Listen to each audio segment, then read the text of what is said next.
Hey guys, so in this one I'm going to be covering two brushes that I use a lot in my sculpting, and it's the Move and the Move Topological brush.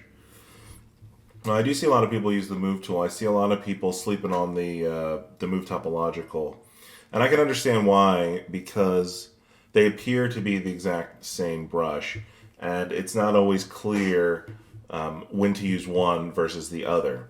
So that's what I'm going to be going over today. I use them both a lot in my workflow, and I think they're some of the most useful brushes in ZBrush. So just to load up the most simple example I can, I just have a Dynamesh sphere here, 128 resolution.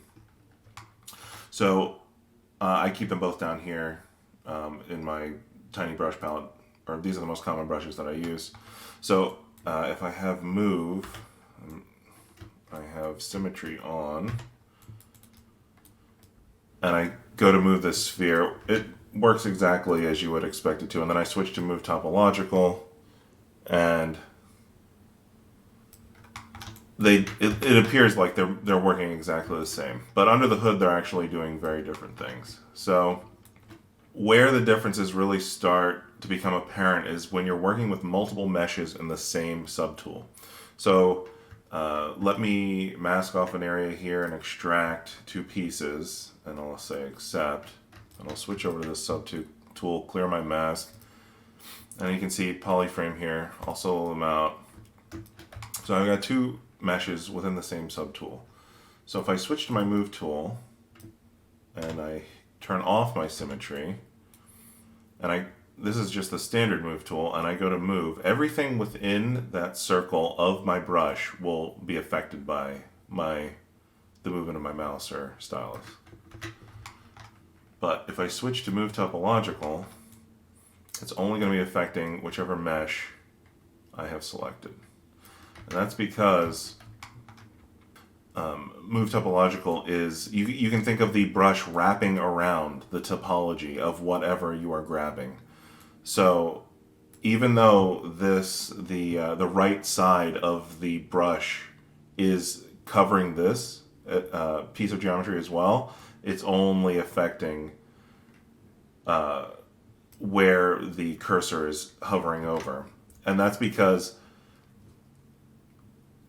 you could think of like a gradient fanning out from the center of my cursor, and it's only affecting that piece of topology. Now I think that if I scale this all the way up,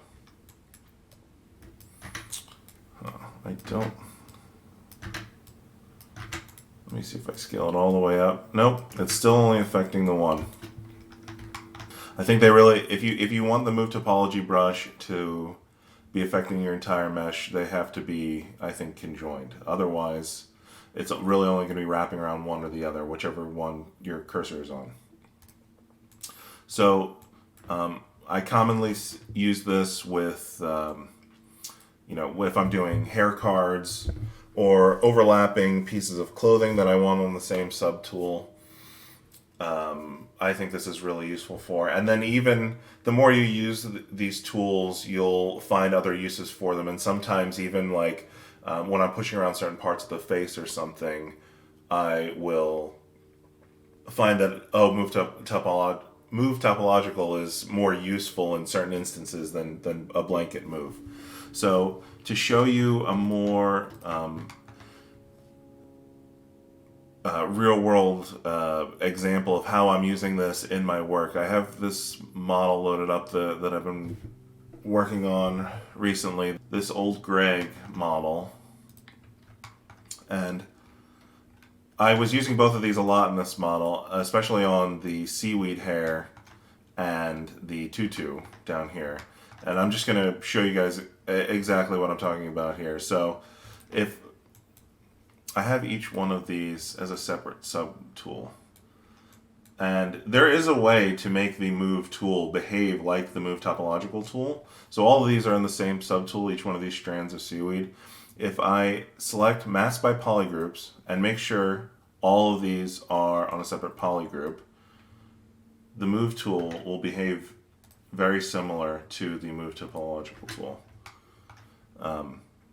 But Mask by Polygroups isn't always going to be a perfect solution for what you need, because if these were all connected, you couldn't just automatically group them together, and you'd have to paint out your polygroups by hand, which could end up wasting more time than saving. So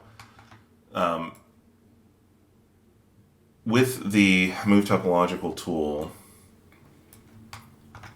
I can select one of these strands and move it around and place it exactly where I want without affecting the other ones. Now, if, for example, let me frame this. If I wanted more volume with the hair and I wanted this to be flared out, I would go back to my move tool, because this will select all of the strands or whatever is within this circle of my brush. So if I wanted this to be a lot higher up, looking extra silly now, but just for example, I would use this to shape that hair out. And then the other example down here with his tutu, you can see these are on separate polygroups as well. But again, if I wanted to shape the tutu in general, I would stick with my move brush, and if I wanted this to be far lower on this side, and then have this side stick up for whatever reason. But if I wanted to move these individual layers, these are really just 3 planes that I shaped it and ZRemeshed, then I would switch to my Move Topological, and I would say, oh, I want this middle plane to be lower and fit right in between those two. One thing I will say about the Move Topological brush, I think at the higher end, if you subdivide your polys really, really high, your hardware is a little bit out of date, it will slow down. I think even if you do have good hardware, both Move and Move Topological will have some lag time when you're, I think, probably closer to the 50 million limit, 50 million poly limit, but Move Topological, I've noticed, suffers more. So probably want to be using this at your lower subdivisions and not at your, the higher limits of your subdivision levels. All right, so that's going to do it for this one. Just a quick video going over Move and Move Topological.